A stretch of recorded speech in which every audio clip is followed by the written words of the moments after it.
Good morning and welcome. It is May 17th. This is SimWorld Today. It's an audio-only, Marsh-only version of SimWorld Today as we are, our counterparts across much of the Southeast are still dealing with some impacts of severe weather that ended up impacting games last night in SimWorld Prep. 3 games all postponed to be played later on. We'll dive into that, but first we're starting where we always tend to start this time of season, the SimWorld BA, where the Timberwolves demolish the Denver Nuggets in the second largest margin of victory in an elimination game in SWBA history.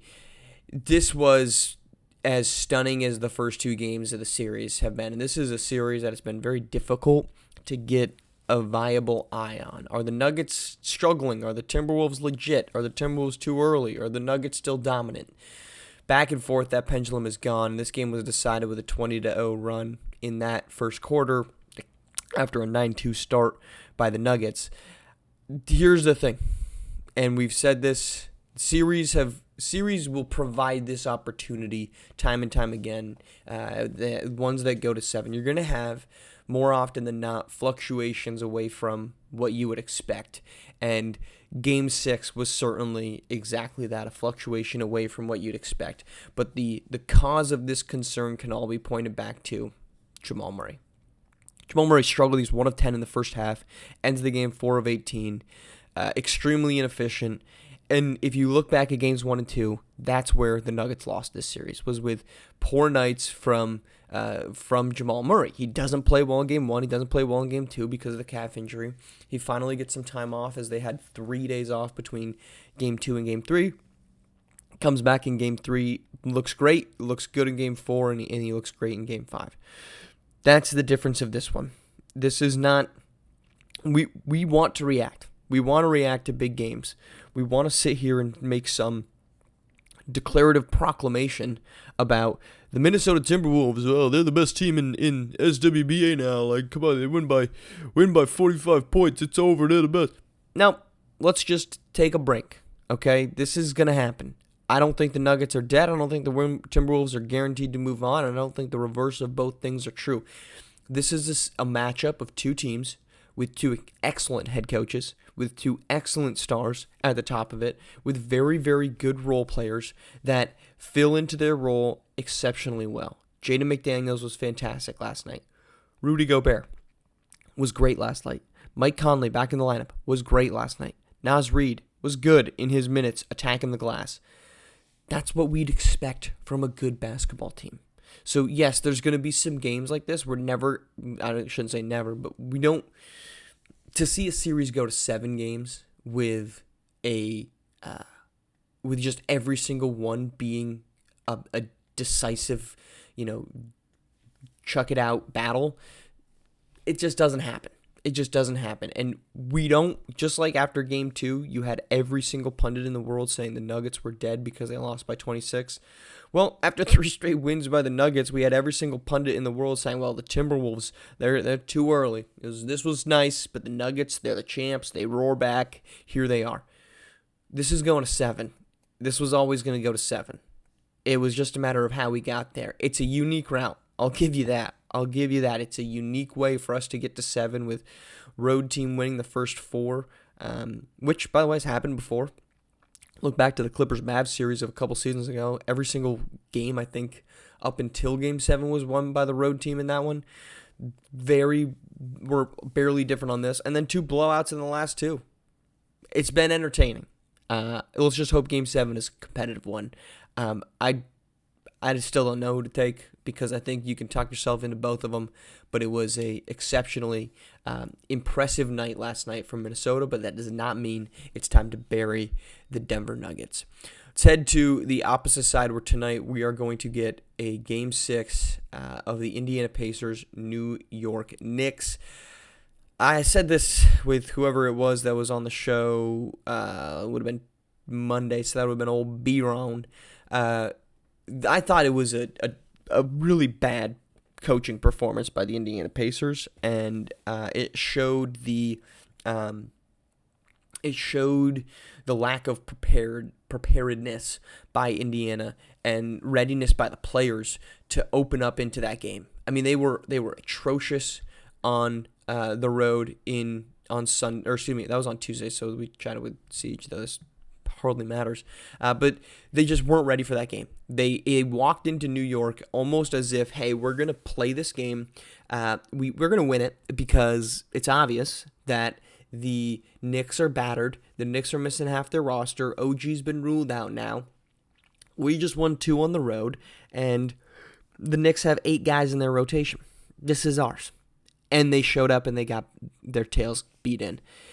That can't happen now. I don't think it's going to happen now. I think you have to like the Pacers odds coming back home. Dog, like with the tail between the legs. We just got everything in the world handed to us. Jalen Brunson being the only offensive guy still put up 44 points. We have no freaking answer. If I'm the Pacers, I don't know why you don't throw Pascal Siakam on Jalen Brunson. Brunson is not hyper athletic. The first 2 rounds, nobody has thrown size at Brunson at all. And without OG Anunoby out there, you're not defending a nasty forward inside that Siakam needs. But here's the thing: Brunson hasn't necessarily been the difference.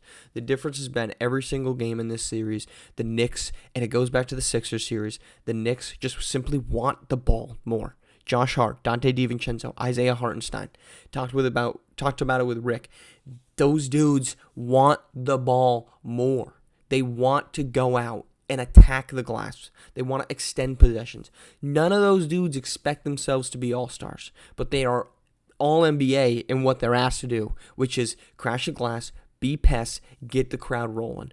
And the Knicks have done that. So the Pacers have to come up with some type of an answer. They have to come up and meet the energy level, because that's how the Knicks win. The Knicks are not winning these games off of elite skill set. Jalen Brunson has been awesome.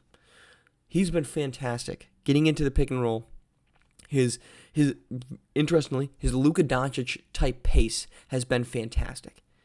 But the Knicks have won 3 games in this series based off of effort. The Pacers have to find some way to bring it. Some way. And if they don't do that, this series is as good as over. Let's switch it over to SimWorld Prep, where again we had 3 games all rescheduled from last night. So Southeast Select and Atlanta, Asia Pacific, 2 games. Asia Pacific and Cascadia, the second one. Those are going to be moved to 10 and 11 a.m. Eastern on Saturday morning on ESPN2. So the only real loss for everybody is that I was meant to travel with Maestro and E-Lava and Rick. We're supposed to link up out in Seattle, and we're deprived of that. The better Lava broadcast is obviously the second one there. E-Lava and his silky smooth voice, and Rick Blaze more interested in the members of the audience than those on the floor. But regardless, those games are now going to be on Saturday morning. So a little Saturday morning hoops activity. You have to love that. And obviously, what's most paramount is the safety of everybody involved. So great, wishing safety to everyone. I know Houston got hit pretty hard last night. Seeing some of the videos and pictures of the aftermath of that severe weather.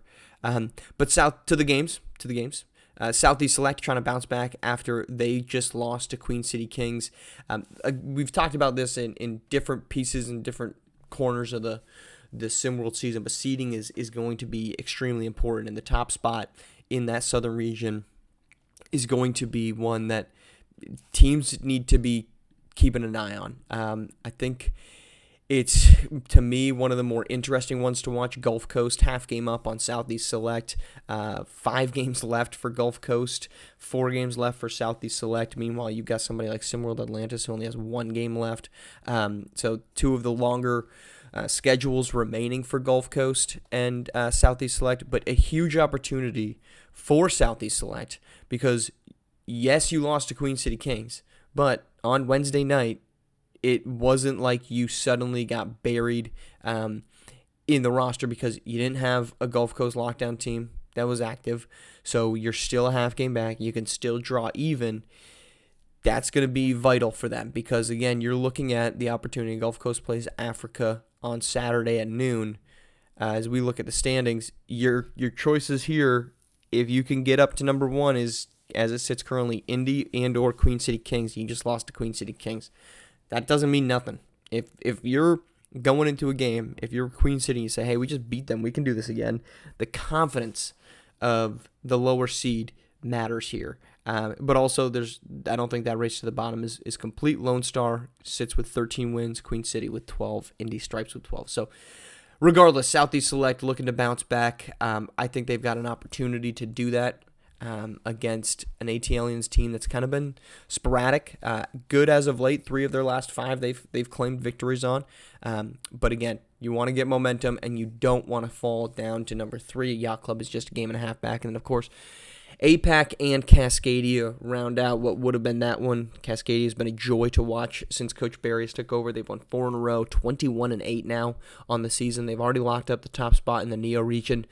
It appears to be on crash course for Beyond the Arch, and it is going to be Beyond the Arch. They are down by 2.5, so 1 loss by Beyond the Arch or a win by Showtime, and that's been decided for our first matchup in the Neo region. Look, Cascadia could end up with a top seed in all of SimWorld Prep, and that's a huge testament to what Coach Braden Berry has been providing to them. All right, and then let's wrap this thing up. It was still a night of hoops last night in SimWorld Prep. So despite the fact that, yes, we did not have the coveted SimWorld TV Thursday doubleheader, that does not mean that we did not have activity in SimWorld Prep. So, our games last night, let's start it off with Gotham 5, 75-68 win. Stunner over Bad Boys Basketball, 19-4-6 from Kel McKnight, 8 boards from Mugen Williams. An efficient night shooting for both sides, but it's Gotham 5 who ends up with the late run to clinch that one, 75-68. Beasts of the East, a defensive masterclass in the fourth quarter, outscoring the North 24-6 en route to a 77-62 win. Levin Cutler, 25 points in 18 minutes. Kasim Porter, great night from him, 16 points and 6 assists on 5 of 7 shooting, gets to the line 4 times. And JoJo Kearney, double-double, 11 and 10 in 21 minutes on a perfect night shooting. Beasts of the East shot 57% from the floor. Could not miss. Last night, they moved to 20-8. The North falls to 10-17. And then lastly, the Yacht Club and Gulf Coast lockdown. I lied when I thought my math wasn't mathing. Last night, when the Gulf Coast squad loses, that keeps, so to rewind us ever so shortly, Southeast Select now within a half game of that. That's why it's important. Love thinking at 7 in the morning critically. But anyhow, it's the Yacht Club taking on a 90-82 win in overtime. 19-11, they outscore them. Huge night from Darius McBride, 26 points and 8 assists. Double-double from Josiah Cook. Big night from De'Aaron Cruz off the bench, 14 points in 14 minutes. Meanwhile, Kai Killens, 30 points for Gulf Coast Lockdown. Not enough. Avery Cook continues his hot stretch with 16 points. And Ezekiel Bull, 4 blocks and 8 boards. Again, we're coming back to you on Saturday. Pair of games, those at 10 and 11. That's Cascadia and Asia Pacific. And then Southeast Select and AT Aliens. That's at 10 and 11. And then back on at noon, Gulf Coast Lockdown and SimWorld Africa. All right, thanks for y'all tuning in. Again, to all those who might be in the path of some severe weather, please continue to stay safe. This has been SimWorld Today, and we'll be back with a full show with the normal gorgeous faces on Monday.